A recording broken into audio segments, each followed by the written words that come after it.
right, please join us in the Pledge of Allegiance.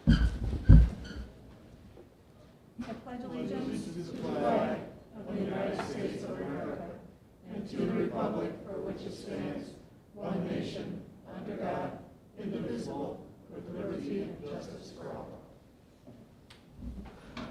Thank you. Welcome to our Monday, March 15th meeting. And we will move on to our agenda, approval, deletions, additions. Dr. Baracco.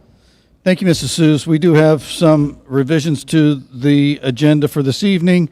Under Roman numeral 7A1, my Director of Primary Education, action item addition. Also, Roman numeral 7B1, some adjustments to the personnel recommendations under Mrs. Mucha.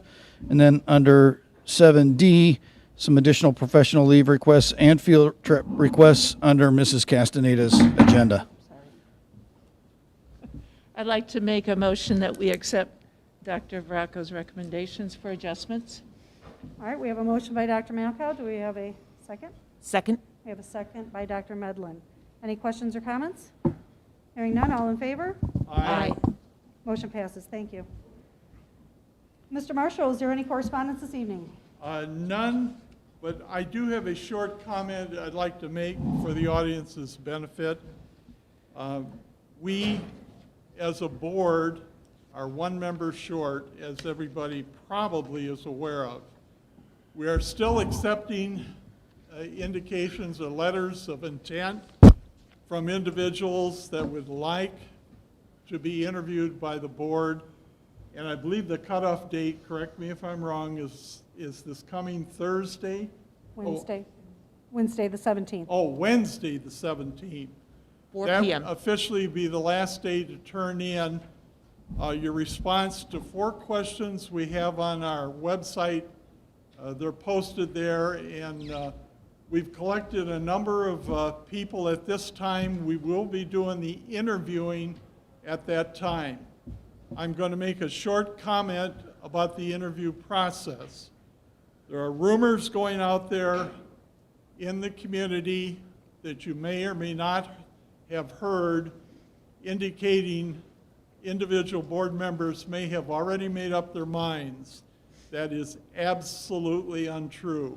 We do not want to detract from people coming in and expressing an interest. We are all holding ourselves in judgment until after the interview process, at which time we will make a decision as to which board member we want to fill the vacant seat. Now, just as a point of reference, we have 4 members up here. We have to be at least a 3-to-1, hopefully a 4-0 choice will occur. If we deadlock at 2-to-2 or unable to come to any conclusion, this is turned over to the local courts, which we're trying to avoid at this time. We want to select somebody of our own choosing. I believe that's all. Right, Cindy? Thank you. Does anybody else have anything they want to add? Thank you. We'll move on to our liaison committee updates, and we'll start with Dr. Malkow. Can we start with you? Sure. I believe the first item on the list is the Lake Central Education Foundation. And tonight we have some checks to pass out to some teachers. We know they are not here, but I believe that we'd like to go ahead and recognize them. Read a short summary. Well, can we do that under Roman numeral 7.3? Oh, yes, absolutely. 7A3. 7A3, that's a regular. under A2. Yes, very good. All right. So we will do that in a little bit. We will get the awards checks out. As far as legislative, we've had a lot going on. We've had a lot of good things happening as far as everybody joining together. I wanted to share with you our representative, Hal Slager, actually texted me and said, Janice, I'll be driving up tonight for the meeting. And I said to him, it's kind of crummy weather. I don't think that you should be doing that. So he actually listened to me and is not driving up. But his email to me indicates that one bill of interest, which was Senate Bill 2, and he carried it as it was the companion bill to House Bill 1003. But what it does is it redefines virtual education in order to secure funding for our in-person schools. He expects that to make it to the governor's desk within a very short time period. So he was very excited about that because, as you know, without that happening, there's going to be some serious funding issues. There were 2 amendments on that second Senate Bill 2. There were 2 amendments on the Senate Bill 2. One had to do with learning loss, and the other one had to do with adequate complexity funding. Those are both going to go to a study with the Education Committee. So if you have any questions or if I have confused you, this is me talking now, let me know and I will clarify that for you. But so far things are kind of mellow down in the Education Department at the legislative offices. And that would be it. Thank you, and I just would like to add that thank you to Dr. Medlin for all your work on the Lake County School Board Joint Resolution proposal. I know we're trying to get that together, so thank you for completing all that. So, You're welcome. We'll move on to Dr. Medlin if she has anything on her committees. No report from the Wellness Committee or the Dyer Redevelopment Committee. All right, and I have nothing for Dollars for Scholars or the St. John Redevelopment Committee, and I saved Mr. Marshall for last. Yes, thank you. We did have, under the Personnel Interviewed Committee, a number of interviews that we conducted, and thankfully we come up with an excellent choice. I'd like to turn this over to Dr. Baracco or Mrs. Muka. When appropriate, is it appropriate now or later? Later. Thank you. We'll wait. Okay. Thank you. I get anxious, Larry. That's cute. All right, thank you. So now we'll move on to our official school board business topics consent agenda. Dr. Baracco. Thank you again, Mrs. Seuss. Seek board approval for our meeting minutes from the special board meeting on March 1st, the regular board meeting on March 1st, and our special board meeting on March the 5th. Additionally, seek board approval for all of the claims, payroll, and extracurricular expenditures that were listed in your packets. I move that we approve the minutes from all 3 meetings as well as the claims and payroll. We have a motion by Dr. Medlin. Do we have a second? Second. Second by Dr. Malco. Any questions or comments? Hearing none, all in favor? Aye. Motion passes. Thank you. Do we have any public comments? We do not have any public comments. So that'll bring us to our official school board business topics, regular agenda. Dr. Baracco. Thank you again. And at this time, we're proud to introduce our recommendation for Director of Primary Education. Yolanda Bracey comes to us after a lengthy career in education in the school city of Hammond. Yolanda served as an elementary teacher for 10 years, served as special education case manager for 2+ years, prior to serving in her current role as Lincoln Elementary principal for the past 6 years.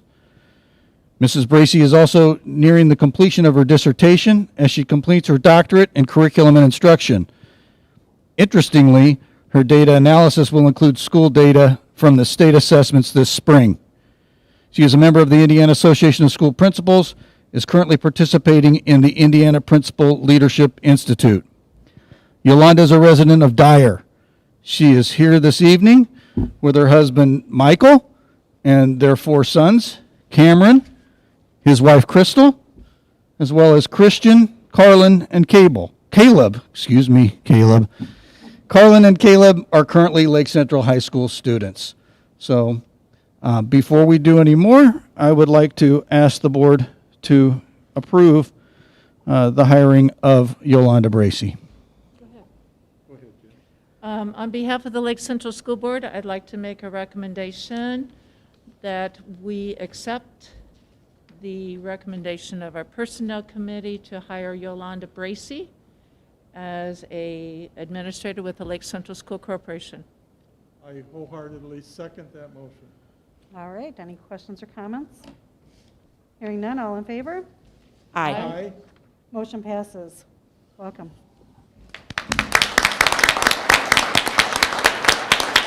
Should we introduce you to the crowd? Yolanda, do you want to come down and just so the crowd can see you and tell us just, Anything? yeah, anything, your goal for the day? I think Dr. Baracco has covered everything, but in addition to everything I do in my current position, my husband and my family and I, we also participate in our church. We volunteer on a regular basis. My husband and I, we serve as elders, and so we serve the community a lot. I am very excited to be here. I will not disappoint you, and I am looking forward to some exciting things, and I'm looking forward to continuing to learn with your corporation. So thank you so much for having faith in me. Thank you.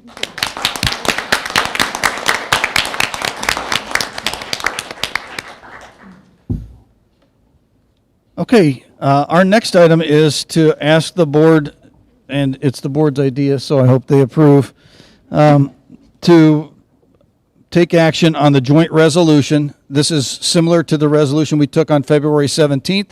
However, this one has been adjusted minimally to encompass all Lake County, Indiana school corporations.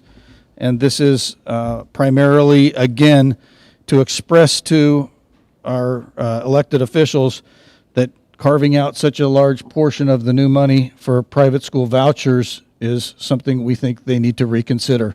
So seek board action at this time. I move that we send through the joint resolution to the Lake County School Boards. We have a motion by Dr. Medlin. Do we have a second? I second that motion. We have a second by Mr. Marshall. Any questions or comments? So, Dr. Medlin, how many individual signatures do we have? So we have 6 out of 16 so far. Okay. So we've been trying to get a hold of individuals. We have verbal from all 16, and as we get closer to the deadline that some superintendents had been talking about, we may instead use the date that the board approved in lieu of signatures, because getting original signatures is tricky. I thought that if we had a email that said yes, that would be sufficient for us to send it forth with the names. Would that be adequate? We can work out that Okay. minor discrepancy later. We'll do it. Well, and I think that all the Lake County schools, from what I've seen on the ISBA website, most of them have already sent in the individual joint resolution. So it should be easy to get everybody on board. Should be, yeah. Okay, very good. All right, all in favor? Aye. Motion passes. Thank you. Thank you. Now, Dr. Malco, it's time to introduce the names of the grant recipients. And as Dr. Malco said earlier, they are not in attendance this evening, but they will be recognized for writing in a successful grant, and their funds will be delivered to them by their principals. And I believe Mrs. Talent, co-president, will be giving us the information about the grant recipients.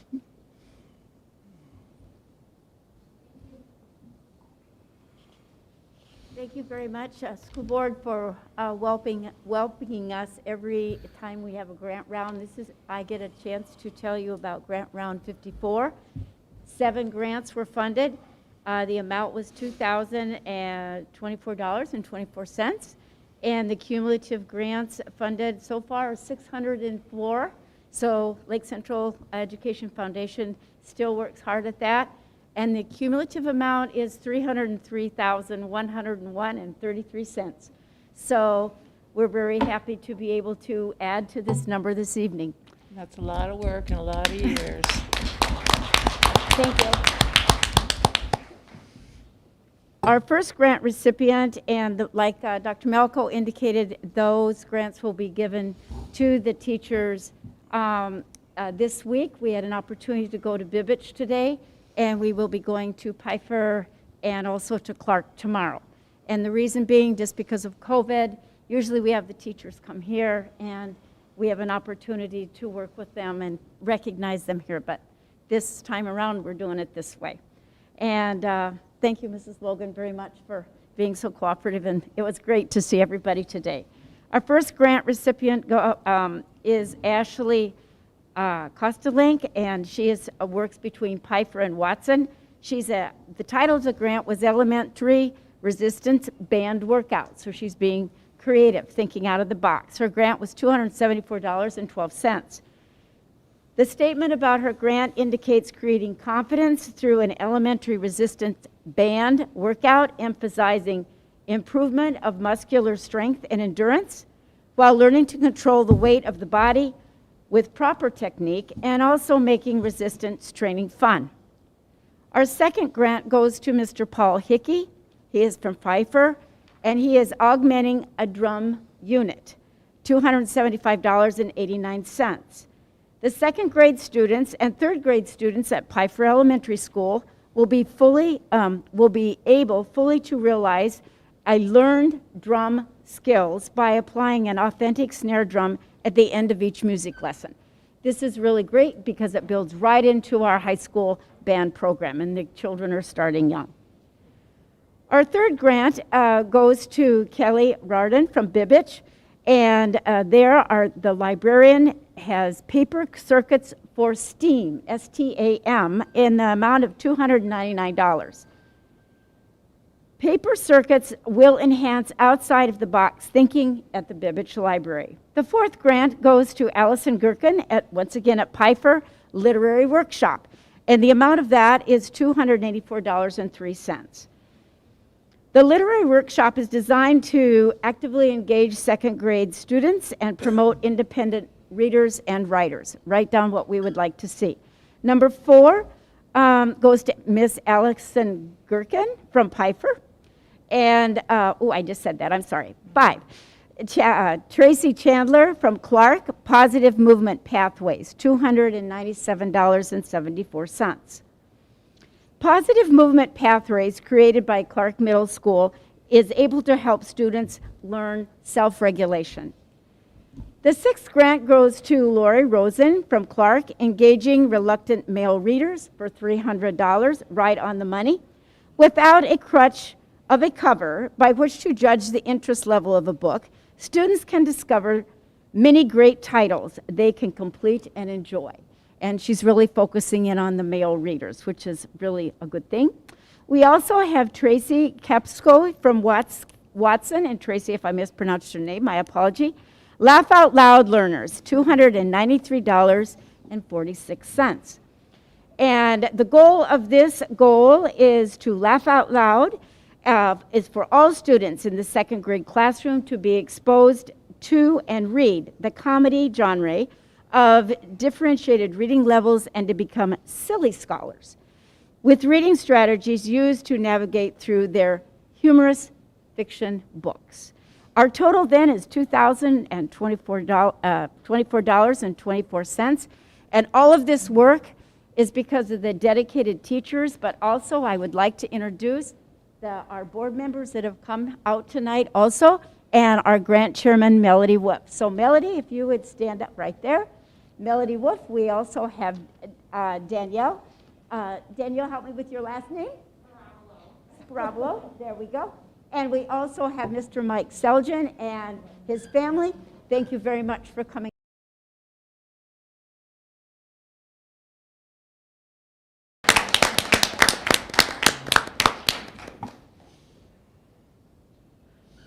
Thank you. That's always an enjoyment when you guys give out those grants.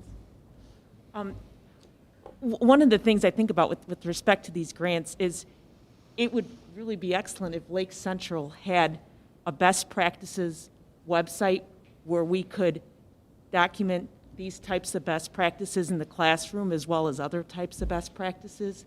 So I think that's something, this definitely leads into that type of thing where we should really be having a place to house teaching best practices where all teachers have access to these types of great ideas that these grant recipients have come up with. So that's all. Thank you. Okay, my next item is to introduce a couple of high school administrators who are going to recognize a couple of outstanding achievements this evening, one a student and one a staff member. So Mr. Beck and Mrs. Regan, you want to come down and do the honors?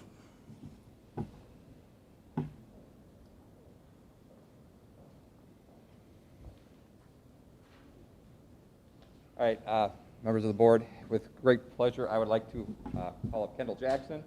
Kendall, you can come right up here. Kendall is a very good student here at Lake Central High School. She takes often our most challenging courses. She's also a part of our vocational print shop program, our vocational graphics. And as a result, she gets to come to the office and interact with us quite a bit because she's doing a lot of our design work and so forth for our school. Oh, and nice. over the course of time, I've gotten to know Kendall kind of pretty well. Kendall has been around Boy Scouts since she was a little girl, tagging along with her brother when he got to go on his outings and playing around and really enjoying herself.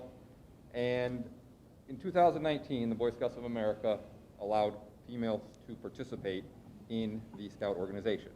So at this time, Kendall took it upon herself to join with the goal of becoming an Eagle Scout, attaining the highest rank as did her brother. Now this is very challenging for people that are that age because she had only 2 years to get this done, 2.5 years to get this done, because when she turns 18, she ages out and she is not allowed to complete it. And there are time limits, time restrictions that if you're going for Eagle Scout, that you have to obtain in a timely manner in order to get this done. So Kendall took this upon herself and she went full bore. We worked together sometimes after school in my office to get some things done, but she really took it upon herself. The organizational skills, the dedication that she showed is incredible to get this done in such a short time period. So it is my pleasure to announce Kendall Jackson, one of the first female Eagle Scouts in the United States of America, and one of the first African American Eagle Scout female in Norfolk. All right, yeah. Woo!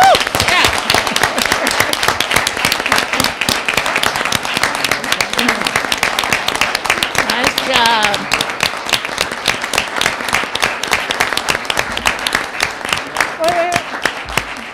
Kendall, introduce your guests, please. With me, I have my mother and my father. My mother is also my assistant scoutmaster. She's been doing this for over 20-something years, and she was going to quit after my brother, but I would not let her. But no, just thank you so much for this opportunity, and I really appreciate the corporation and the community supporting me. So thank you. Absolutely.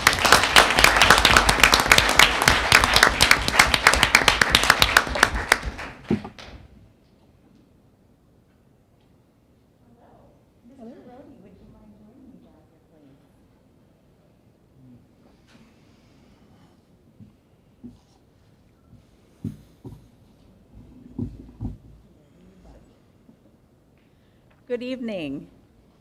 Mr. Rohde is a science teacher. He's a physics teacher here at the high school. I have the pleasure of working with him closely this year. As a matter of fact, I'm over the science department, so it's great to have been able to work with him. And he's a person who does a lot for our school and obviously for the community. So Mr. Rohde was actually named the 2021 IHSAA Girls Basketball Official of the Year this year. So I would like to read to you an excerpt from the Girls State Basketball Program from the IHSAA. Each year, the Indiana High School Athletic Association honors an outstanding official in each sport during the state finals. Jeff Rohde is the 2020-2021 recipient of the Interscholastic Athletic Official Association Award of Excellence in the sport of girls basketball. Indiana recognizes 24 separate official associations across the state. Each year, these 24 associations nominate multiple individuals for the Outstanding Official Award presented in each sport. An active member of the Lake County Officials Association, Rohde has served as the director of basketball for the past 6 years. He also assumes a mentoring position within his association, annually teaching the Hatch class where potential basketball officials are recruited, trained, and assisted with their officiating profession. Rohde also mentors within the youth softball program in Lake County, assisting with clinics, recruiting events, and training.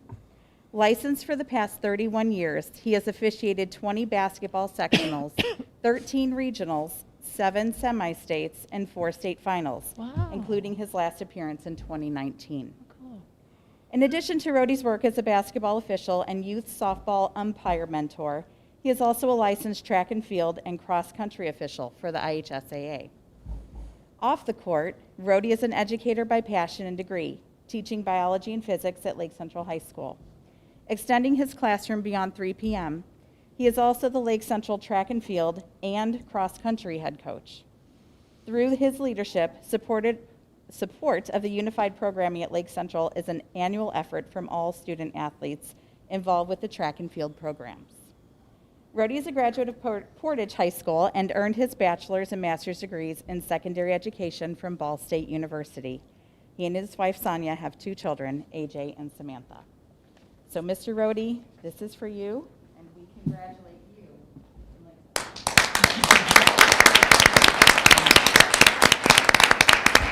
Jeff, don't leave us here. Jeff, there's a rumor out there that they're going to take your whistle and bronze it. Ooh. It's never been used. I believe you. Wonderful, good job. Appreciate it. Thank Thank you. you, Jeff, for Congratulations. everything. You're very dedicated.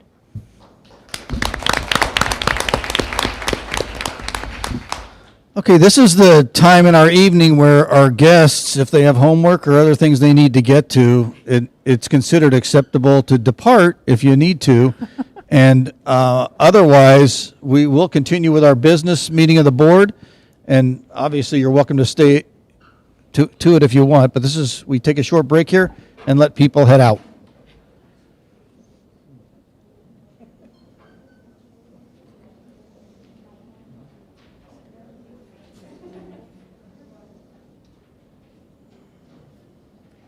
Kendall is quite she's got a lot of perseverance and tenacity, doesn't she?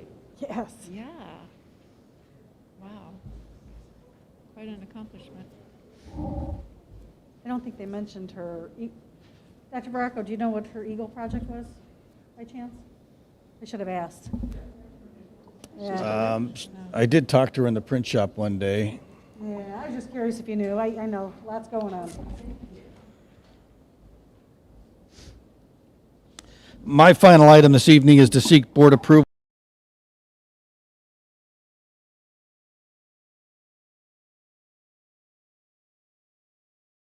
in detail 5A through G in their entirety. Move to approve. We have a motion by Mr. Marshall, Second. second by Dr. Medlin. Any questions, comments? Hearing none, all in favor? Aye. Motion passes. Thank you. Thank you. We'll move on to our Director of Human Resources Personnel, Mrs. Mucha. Thank you very much. We are recommending that the following be approved, and it does include the resignation of Sandy Lessentine from the board. Thank you. Do we have a motion? I'd like to move that we accept Mrs. Mooch's recommendation. We have a motion by Dr. Malco. Second that motion. We have a second by Mr. Marshall. Any questions or comments, discussion? Hearing none, all in favor? Aye. Motion passes. Thank you. With your permission, I just wanted to, it's not on the agenda, but I wondered if I could add 2 small items. Number one, we did have the wellness walk in February that Melody reminded me of, and we wanted to say that Holman won for the most. I will just put in a small pitch that central office was third, but okay, we made it in there. But we wanted to thank her especially for the work that she did in organizing and getting that wellness walk taken care of in February. So thank you to Melody. My other item was to talk about the 300 teachers who were vaccinated here on Saturday. Due to the generosity of Walmart and the head pharmacist, Matt Cleary, we were able to vaccinate 300 LC staff members. I wanted to thank Matt and his whole staff of workers who were able to work efficiently and quickly to calm the fears of any apprehensive staff members. They were very kind to all of us. Rose Cleary, the secretary at Kaler, kept us all in touch, so we wanted to thank her too. Christy Blankenship, who was our head nurse, she was the one that started making the contacts. We have Matt Tozak, who did all those surveys that I was not able to do very well and kept us updated on that. Deanna Leva and Debbie provided the treats. And we wanted to thank Dr. Veraco, Sarah Castaneda, Christy Blankenship, Becky Gramala, and Mary, because they took Mary Reby took shifts to help with that. It was truly a joyful event. We had a lot of teachers who were smiling from ear to ear as they left because we were able to do that. So we have sent them a thank you note, but a big thank to Walmart for doing that for us. So can I ask a question? Will they have the second shot will be done in the same fashion? Second then here at shot the is done in the school? same fashion. It's already set for April 10th. The teachers and staff members were already told that before they signed up for the first one. Thank you. Well, and if I could add, I had the opportunity to be at Bibbage today because we were passing out checks for the Lake Central Education Foundation. And one of my most favorite, if you could have a favorite, special needs teachers at Bibbage came up and said that it was so cool to see all the administrators here this past Saturday, and they were helping to clean. And so you left an impression, and I wanted you all to know that that's pretty important. It is important. As And we we did have develop- other administrators who said that they would be happy to help, but we were full by then, so Yeah, we're very lucky. Thank you for that. My next item is to introduce the people to talk to you about the handbooks that are ready to go. We have Cassandra Cruz for the elementary, Tim Doyle for the middle school, and Carrie Regan for the high school. So Cassandra, come on up.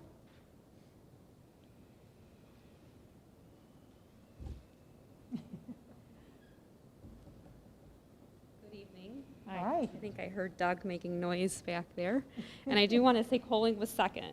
So we beat you 2 years in a row. We're going to go for first next year. So I'm presenting the elementary handbook. We got a couple of additions to our handbook. Does everyone have a copy? The front page has a short cheat sheet of the additions we made. On pages 5 and 15, we looked through handbooks of several school districts in the area and to see if there was anything that they included in theirs that maybe we didn't have in ours. So we did decide to add the grading scale on page 5, as well as the school safety drill, just a little information for parents to understand what safety drills we do at the schools, how many, and what their intention is.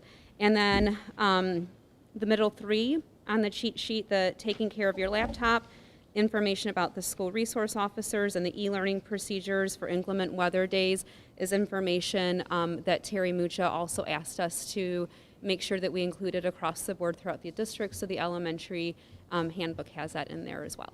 Any questions? I'm sorry, Cassandra, what was that last item you stated? I was. The 3 in the middle all come from things that all of the schools are coordinating into the middle school handbook, the high school handbook, and the elementary handbook. So those could be found on page 5, 7, and 8. Okay, thank you. Yes. Any questions? Thank you. Thank you. Any questions? No. Thank I you. don't think so, thank you. Good evening, everyone. I'm here to touch upon the few handbook changes for the middle school handbook. A lot of mostly cosmetic, and then some of the same additions that Cassandra mentioned. On page 2, just a note that the middle school schedule is currently in a holding pattern until we're sure exactly what next year will look like, and we'll get that in there in the appropriate spot. Page 5, we changed the title from Personnel Director to Director of HR and added Mrs. Mucha as the contact person in that spot. Page 6, there were 2 sentences that were deleted involving field trip language that were removed.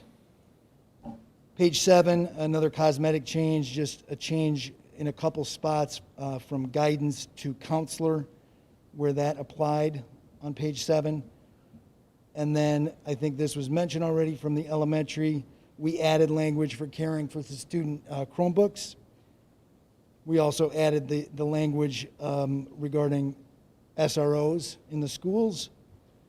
Page 11, we just scratched insects from the lengthy bus rules. We felt that in the many years we'd been working with that, insects had not been a problem, so we scratched that.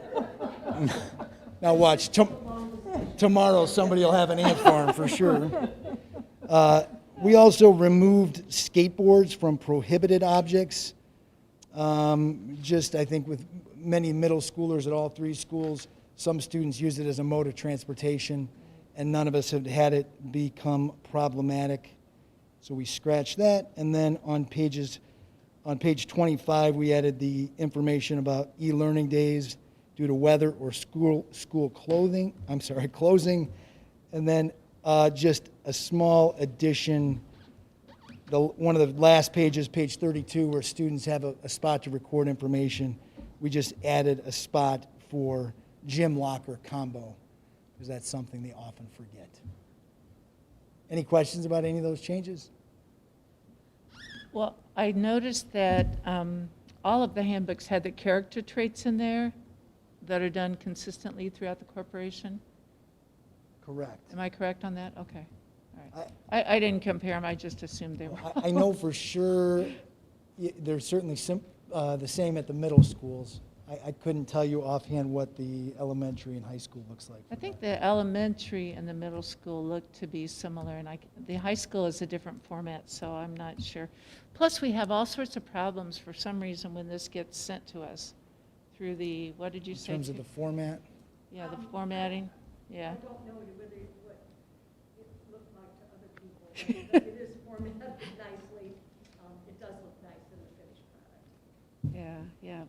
I don't know if it's because it's a MacBook Air or what happens, but just like Carrie told me, she had a section in the high school document, and I don't even have that. So, but if you could explain to me about the field trip, I'm looking. Tell me about what was removed with the field trips. That was on page 6. Right, and it's not there. There were 2 sentences. Oh, okay. That are they have the line through there in red. It basically had to do, at some point we had language prohibiting students from attending field trips.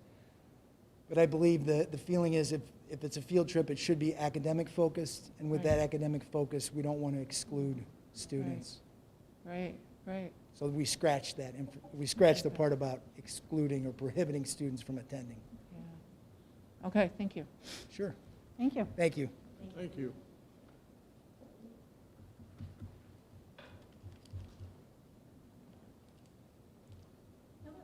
Hello. Again. Okay, so to begin with, we removed on page 3 a list of contact information for high school administrators, guidance, and athletics. Instead, at the very bottom, we replaced it with updated contact information for administrators, guidance counselors, and athletics can be found on the school website with the school website address.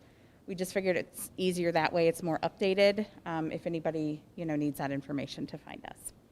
On page 6, academic dishonesty, we added this is to include any cheating or plagiarizing within all academic platforms. With e-learning this year, we wanted to make sure that we added something for that in there as well.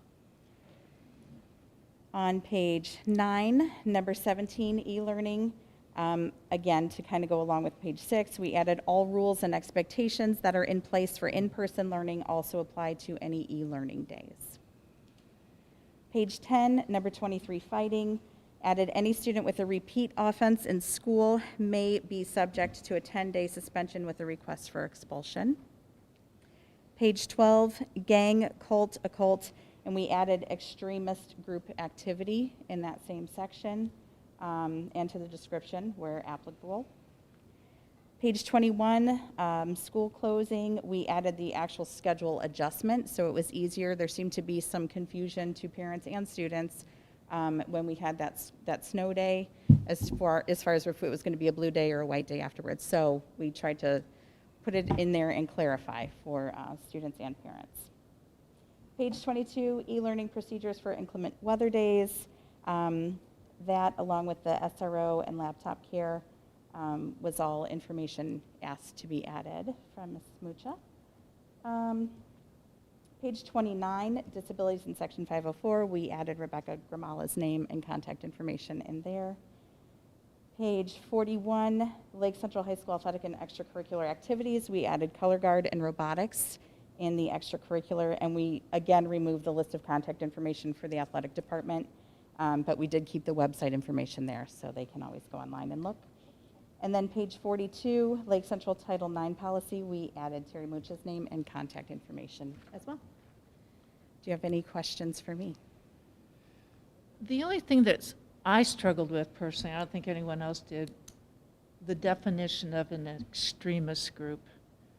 Okay. I don't know if that needs to be added or not. I just found that too vague for me to wrap my head around, but, I have a blurb that I can read to you, and if you'd like me to add it in there, I'd be happy to do so. So I have extremist groups are those inciting hate or violence directed at an individual or group because of, but not limited to, one's race, color, religion, gender, gender identity, sexual orientation, national origin, or disability. I like that. I personally like it. Okay, Yeah, then I can certainly go ahead and add that in there. yeah, I think that helps. Perfect. Very good. Thank you. You're very Thank you. welcome. And that was all. All right, we'll move on to, we have Director of Primary Education, Mrs. Schoen, but she's not here. Yeah. Oh, thank you. Do we have a motion? Thank you. I move that we accept all three handbooks as written. Thank you, Dr. Medlin. Do we have a second? Well, I just want to amend that as presented with the adjustments we made. Right. Go ahead. Just for technicality, and I'll second that. All right, we have a second by Dr. Malco. Any questions, discussion? Hearing none, all in favor? Aye. Motion passes. Thank you. Now we'll move on to our Director of Primary Education, but Ms. Castaneda, it looks like you'll be speaking. Yes, I'm going to be filling in for Teresa this evening, and we are seeking approval for the professional leave requests at the elementary level. I move that we approve these requests. We have a motion by Dr. Medlin, Oh, second. a second by Mr. Marshall. Any discussion? Hearing none, all in favor? Aye. Motion passes. Thank you. Now Thank we'll you. move on to Director of Secondary Education, Mrs. Castaneda. Thank you. For my first item, I'd like to seek your approval of the professional leave request, the revised copy that you received this evening. Move to approve. We have a motion by Mr. Marshall Second. and a second by Dr. Medlin. Any discussion? Could you give us 1 second, please? Of course. Okay, so it says, oh, the state dance championships weren't in there before? Yes, Mr. Mathis didn't submit that before the board packet. Oh, no. okay, all right. Oh, I got it, okay. All right. Did we have a motion? We did. Call And a for a vote. second? Yeah, all in favor? Aye. Aye. Motion passes. Thank you. Thank you. And then for my second item, I would like to seek your approval for the field trip request, the revised copy, again, the dance team submitted late. Right. Also so moved. We have a motion by Mr. Marshall, Second. second by Dr. Medlin. Any questions? All in favor? Aye. Motion passes. Thank you. Thank you. And for my last item this evening, I'd just like to go over graduation pathways. So at your station, you should have a blue copy of a PowerPoint. They are doing some work on the projector, which is why we don't have it up on the screen this evening. So we had talked about the graduation pathways a few years ago when they first came about. I'm going to just recap it, especially since Dr. Medlin is new to the board, and then update you on where we're at in terms of data thus far with our students. So if you remember, around 2017, the State Board of Education approved new requirements for students to earn a high school diploma. They were concerned about the cycle of I-STEP testing and retesting that students found themselves in order to graduate. And so they wanted to push students to explore college and career opportunities. So this applies to all of our current sophomores, the class of 2023, and that it also can be opted into by our current juniors and seniors if they haven't been able to pass the I-STEP exam, which, if you recall, is running a little bit behind because of last spring. So on the next page, you see a very hard-to-read overview of what the State Board of Ed passed, but I'm going to go through it, so don't worry about that image. But basically, there's 3 boxes that the students, so to speak, have to check off during the course of high school. If you look at the slide that says box 1, that's the high school diploma. This is status quo for us. It's what our students have always had to do.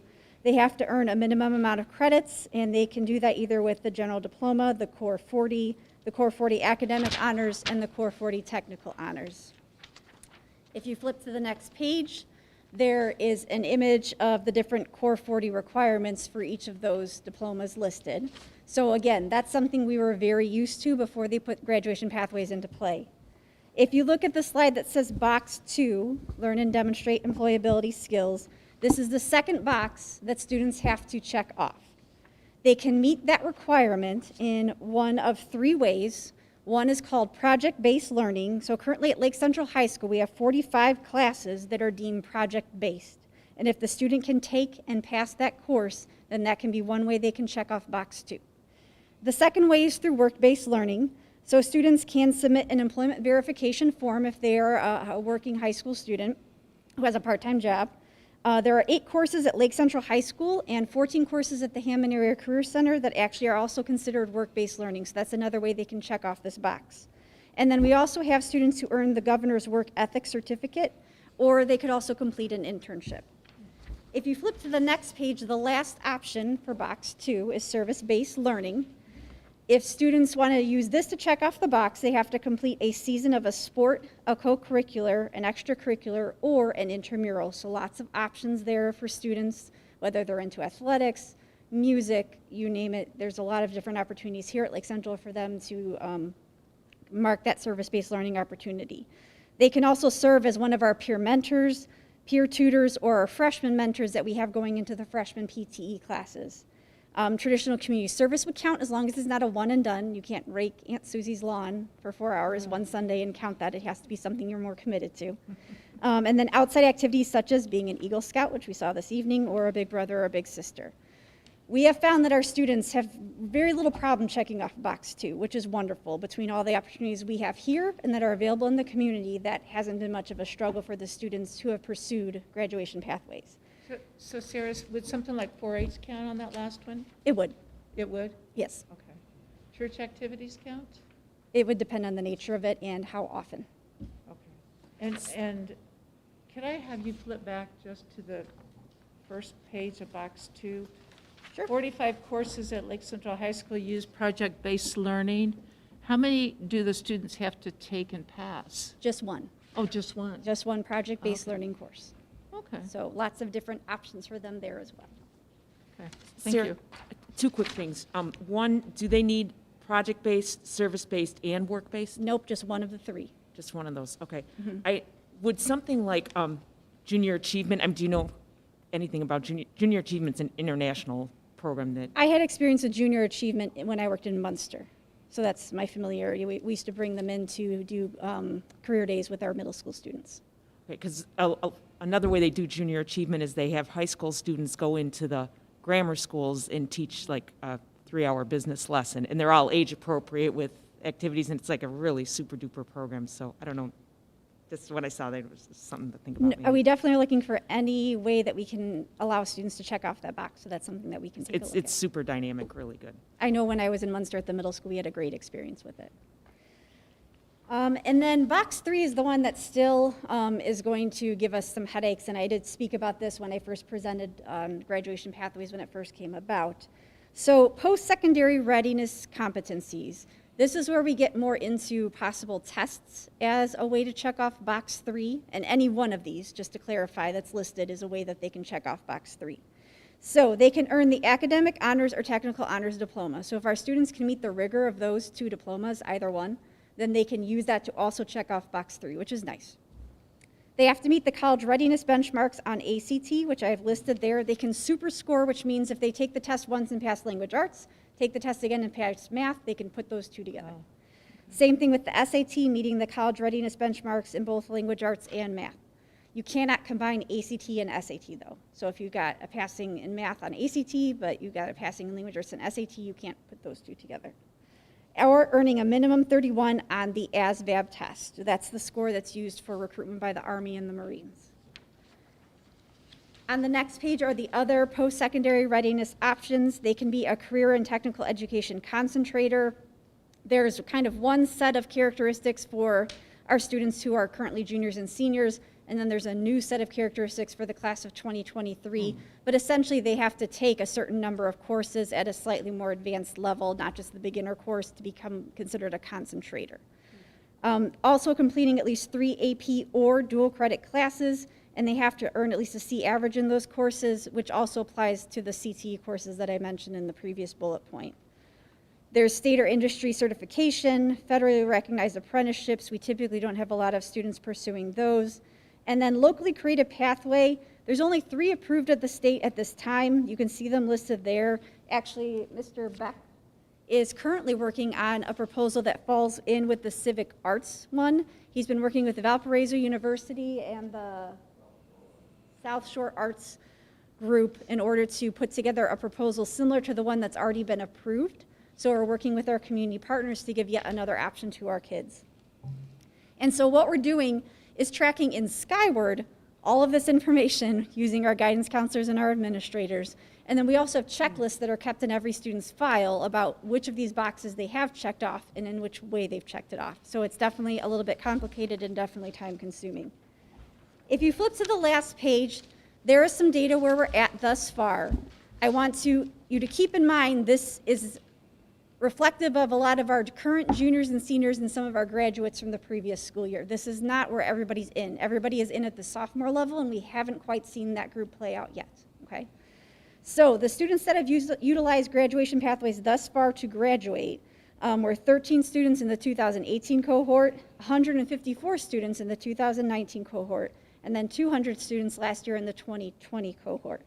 The students who are on track to use a pathway for spring 2021, 407 have completed a pathway so far, and 87 are in progress and very close. So we're seeing good numbers of students who are getting out of that cycle of I-STEP retesting and are able to use this. So for that, we're thankful.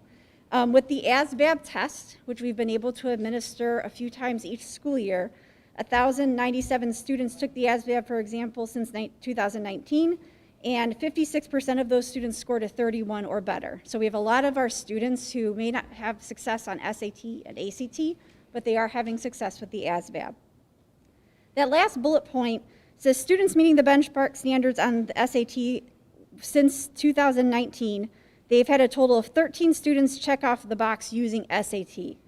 Now, that doesn't mean that there are other students who haven't hit the marks on SAT. It's just those were the students left in the pool who needed a pathway and were able to check off that box with SAT. So I just want you to take that number 13 with a grain of salt. We have many more students who hit the college readiness benchmarks on that assessment. So to recap, again, box 1 is the same as we've always had. Box 2, we feel there's a lot of opportunities for students to check that off during their 4 years of high school. Box 3 is still the biggest challenge. So they've eliminated some of the stress from the I-STEP test, but for some of our struggling students, it's still going to be challenging to find a way for them to check off that box 3. Any questions? Sarah, just a comment. We talk about this numerous times, but what you've presented here is excellent in terms of my being able to digest everything and put it in perspective. Thank you very much. You're welcome. I guess I have a question about the ACT and the SAT. When are those administered? So we give the SAT. We actually have an SAT school day coming up in April. And starting next year, the SAT is the accountability test for the high school. Not for graduation, it's one of the options. But it's one of the ways now that the high school is going to be judged because they phased out I-STEP. So we've already been giving the SAT every April for a number of years, probably in the 8 years I've been here for the past 4 or 5. Every year in April you give it To all the juniors. Is there a pre-SAT that people can take? PSAT is the precursor to SAT. We give that in 8th, 9th, and 10th grade. So there's great longitudinal information for our students and our parents where they can see how their child is progressing all through those 3 years so they can know how close they are to the SAT benchmarks. There's a lot of wonderful free resources on places like Khan Academy where students can work on sections that they struggle in. They can take full practice tests. I remember back when I took SAT, which is a way long time ago, I had to go out and buy practice booklets. Yeah. But all of this now is available for our kids because they want access to that for all students. So there's really good resources out there, and we're giving, I feel, our students good data by them taking the PSAT for 3 years in a row. So actually, they take the PSAT 4 times because they take it in 11th grade yes, also. They take the So, and every time they take it, they give them a predictor. This is what we think you're going to get on the SAT, given that you've done this on the PSAT. So it gives parents a lot of information, only because I'm in the middle of that. That sounds good. So tell me about the ACT now. Go through that testing. So we used to give the ACT.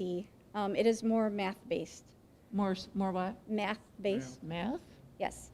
Okay. We moved away from that, honestly, because logistically it was getting more difficult to administer.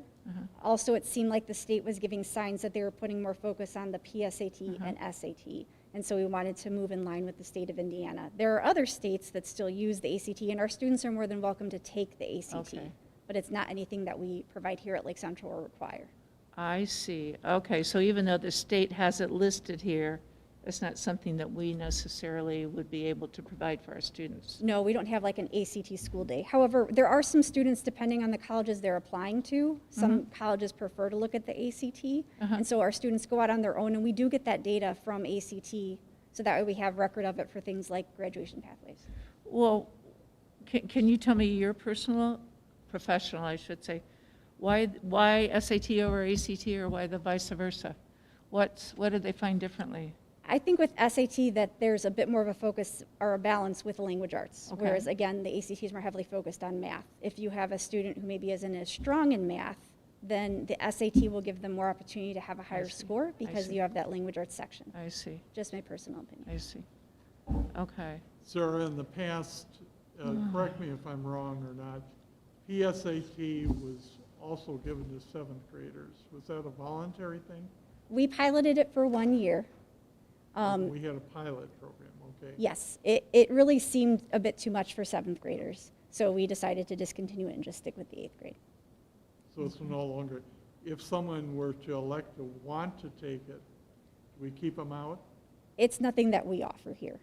There are Gotcha. students who can choose to do that on their own, but we I don't hear you. provide it. I hear you. And it's crazy, because 4 times, I mean, it just surprises me. They take it 8th, 9th, 10th, 11th, the pre-test to the actual test. I mean, 4 times is a lot.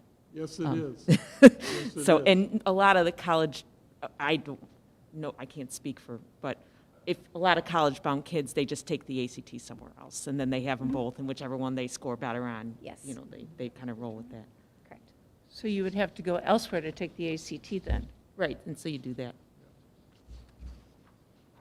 I did have a question on this last page, but you know what? It's gone. So when I remember it, I'll send you an email, okay? Great. Thank you. Thank you. Thank you. Thank you. Now our Director of Student Services, Mrs. Gramala. My only item tonight was to seek your approval for the professional leave requests that were included in your packet. So moved. We have a motion by Mr. Marshall, Second. second by Dr. Medlin. Any questions? All in favor? Aye. Motion passes. Thank you. Thank you. And I see Mr. Ledgert as Director of Facilities is on our agenda. Thank you, Mrs. Seuss. I just wanted to briefly update the board. We had talked about the extreme winter weather we had in February. I want to kind of update you guys. Through emails, we've been talking about the roofs. As I said, unfortunately, February was almost the worst case scenario for all roofs, but especially flat roofs, which we had the majority of here at Lake Central. But after the last week in February, we had that great weather.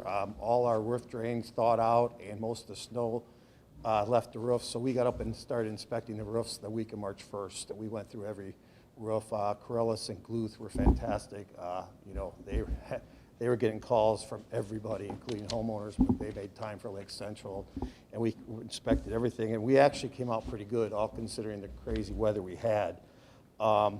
Here at Lake Central High School, we had some issues, but most of them were ice. When the ice went away, they left, except for the southwest corner of the freshman center. We had some leaks there. We've patched, and I'm meeting Corellis out tomorrow. We're going to have to fix a couple areas there, replace a couple areas, and I'm going to maybe get a little bigger area there too. We'll get an alternate for that. So that's one area here. Transportation, we had ice dams fall and took off part of the south gutter and 3 downspouts. And those our guys were able to fix themselves, so those have been repaired. Over at Protzman and Kaler, the first storm we had on January 30th, if you remember that weekend, we missed school that Monday. That was when we got the 15 inches of the real heavy wet snow with 50 and 60 mile an hour winds. And so we lost some of the roof at the gym storage at Kaler, as well as a southeast section of Kaler. We've temporarily repaired it, and actually we replaced the gym storage roof on Friday. We already got that replaced, so that's been replaced already. And I'm meeting Gluth out there to see what we can do with that southeast section tomorrow as well. Protzman, we had, the wind was so strong that weekend, and the ice and the snow was so heavy, We damaged some of the flashing at the lower roof where it meets the upper gym area and stuff at a couple areas. So we've temporarily fixed that, and it's so far so good, but we're gonna have to repair that when the weather gets a little bit better, but that's been temporarily fixed as well. And then we had, the other one was Watson at the gym area, which we have ticketed to replace this year anyhow. We had some issues with that, so I wasn't surprised. We've temporarily fixed that, and we'll keep an eye on it until we can replace it when school's out. But other than that, that's kind of where we were with the roofs. So you'll see some stuff from Guth and Krellis coming in because they've been great to help us out. But we've been dry ever since we went up there in those areas, and we've been watching closely. Any questions? Not about the roofing situation, but how is that new pole barn working out over by transportation? I'm sorry? How is that new pole barn working out over there by transportation? Are you talking about the maintenance barn or the salt barn? Oh, there's two. Yes. See, I need to go see those because I don't know, but I just remember the old building that looked so terrible is gone. The green building is gone, and where the green building was, to the west of there is a taller building, about a 24-foot Yeah. eave. That's where we store our salt. And Okay. it couldn't be, in winters like this, it couldn't be working out better. We have a great relationship with the town of Cherville. Jeff Hewitt, I'd even consider a friend. He helps us out all the time, and we stored our salt there until the salt barn was built. But it was a hassle for us, for him, because the school, we salt a little more than the town.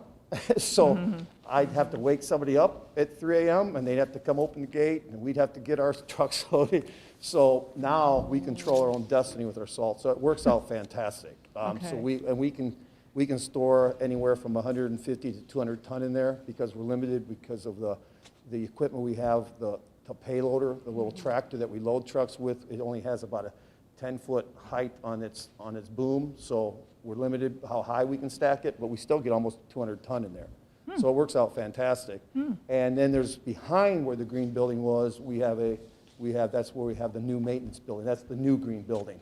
And it works out great. We can keep a lot more equipment inside, so it's not out in the weather. No, and there's places to work on equipment in there. No, it works out very well. Okay. Yeah, I wondered, I drove by it the other day and I thought, boy, I wonder, I've never stopped to And it's check it not out. an eyesore either, driving by. Absolutely, So. it's not an eyesore. I appreciate that.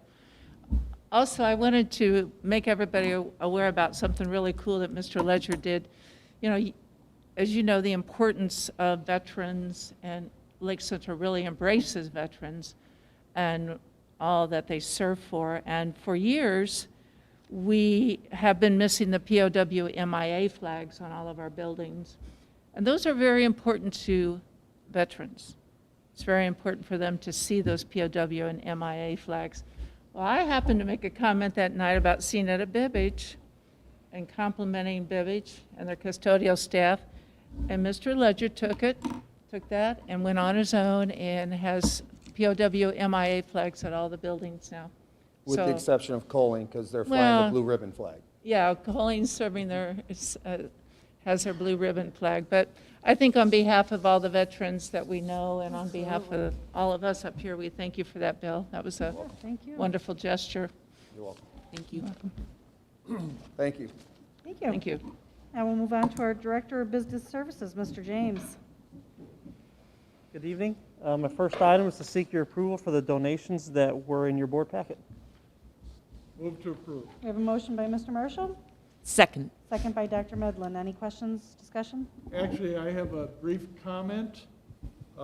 In looking at these donations, I don't mean to single anyone out, but it's kind of nice to me to see the familiar names that appear on this, names that I recognize, and you may also, for example, Russ Tomdonovich, and of course Kendall Smith, and down towards the bottom there's a name that comes to me from the past, Gatko and Dragana Kukas. We had an outstanding basketball player back in 1984, Bo Kukas, that is a Northwestern graduate, and I just wondered if he's possibly in that same family with that last name. But it's always nice to see these names. Thank you. Any other comments? Hearing none, all in favor? Aye. Motion passes. Thank you. And my second item is to seek your approval to apply for the Common School Loan through the Department of Education's technology program. We do this every 6 months or so when they release the application, once in the spring, once in the fall. We always try to apply for the maximum amount that we are allowed. We've been doing this every 6 months since I've been here in 2010. And what's great is what's nice is that the repayment for one ends and the new one comes on. So these are all, in essence, tax neutral to our taxpayers. We use this money to put in Chromebook carts and iPad carts at the lower levels and all the smart boards and the wireless in our schools. So it's important to keep all of that updated, and we are very thankful for this program. So I seek your approval to do the spring application for the Common School Loan. I'd like to make that motion, and it appears that it has an interest rate of 1%? That's correct. For 5 years? That's correct. Wow. Right? So moved. Second motion? Yeah. All right. Yeah. You know, Is that before they raise the interest rate, Howard? You caught me again. My only comment, Rob, is as always, when we purchase all this equipment, just to make sure we have the staff to support the equipment. Well, we have lots of staff in those buildings, and the teachers know that. They get trained on it. They have tech people in their buildings, so they know where to get the help if they need it. That's good to We've had hear. this technology for so many years. It's really just the new teachers that we have to focus on, and we do. So It's good to hear. Any other comments? All right, all in favor? Aye. Motion passes. Thank you. thank you very much. And there are no public comments. So with that, we'll move on to board comments and consideration of future agenda items. Dr. Medlin, would you like to start? I do have a comment. When we met in a work session to talk about developing a strategic plan, I really think that that's an important thing to consider. Some of the things that were talked about in today's meeting feed into that. For instance, Mrs. Schoen had people that are going to the Illinois Reading Council workshops. So people from Protzman, Coling, Watson, Bibbich, but not people from Holman and Pfeiffer. So if we had an online best practices site, they could share information with respect to workshops that some people go to that other ones don't. And maybe there would be a way to, financially incentivize this for teachers to help build best practices on the website. And also in regard to what we were talking about with respect to the foundation grants. Again, you have all these teachers coming up with these great innovative ideas of ways to reach their students, to have a place where teachers across the board could look to, get inspiration and other ideas and ways of really, further impacting our students, especially students that fit into the middle, between the first quartile and the third quartile of students, those students in the middle. We need to do things that really, inspire those students as well. So, okay, enough about that. That's all I have. Thank you. Dr. Malcolm? No, that's a good point, and I think that the principals probably talk closely together and share. It's probably not a formalized area, or it might be, but I know in Education Foundation we talk about that very thing and the importance of getting that information out and collaborating. I just had some information that I wanted to share. First of all, that the Lake Central Gymnastics team placed 4th in the state. Congratulations. That Jake Sues was placed on the DAC all-wrestling team, so congratulations. And that the Centralettes were at Lafayette Jeff this past weekend and received, first time in history, first place in hip-hip, jazz, poms, and then I think they did very well with their soloists and ensembles. So it's quite I think it was labeled as first time ever of a triple sweep. a triple sweep, but Congratulations. it was to great, them, wasn't yeah. it? Yeah. It was just a lot of fun. They're so, so talented. If you've not been to see them, they're going to be in Orlando the end of September, or the end of April. So I don't think we could go then, could we? Can we do a field trip there? Could Could we do a field trip to Orlando? You may. Michael? You may. You can approve yourself on all sorts of things. Heck, all right. Yeah. Just very proud of all of them. Thank you. Thank you. Mr. Marshall? Thank you. I've exceeded my quota for the evening. Thank you. And I just have a couple of things. The Times of Northwest Indiana, they're doing a best of the region. So if you feel inclined, please vote Lake Central High School as the best public high school. It only takes a few seconds. We can vote for that? Oh, yes. There's a You just go category? onto their, yes, you go onto their link. I'll be more than happy to share that with you tomorrow. Is that on Facebook? Do people know about that? Yes, I believe whoever's doing the high school has put that out on Twitter and Facebook, and so that's been out there. That's how I saw it. Yeah, let me know. And then, thank you to our school resource officer, Jerry Patrick, and our high school principal, Mr. Begley, as well as all that worked on getting the offensive WSU Instagram page taken down and handled. Thank you, Dr. Baracco, for sending out an email to our community, as well as Mr. Begley. So thank you very much. And with that, we'll move on to, did you have something? No, I didn't. Board calendar or future activities, Dr. Baracco. So I want to remind the board that you have an executive session 2 days from now in the K-Trap room at 7 p.m. Also, 2 weeks from tonight in the same room, the K-Trap, you will be talking to prospective board members about filling the empty seat, as Howard mentioned earlier this evening. And then we're here for our next regularly scheduled public board meeting in 3 weeks on April the 5th. Move for adjournment. All right, we have a motion for adjournment. Second. Second, all in favor? Aye. Thank you. Meeting adjourned.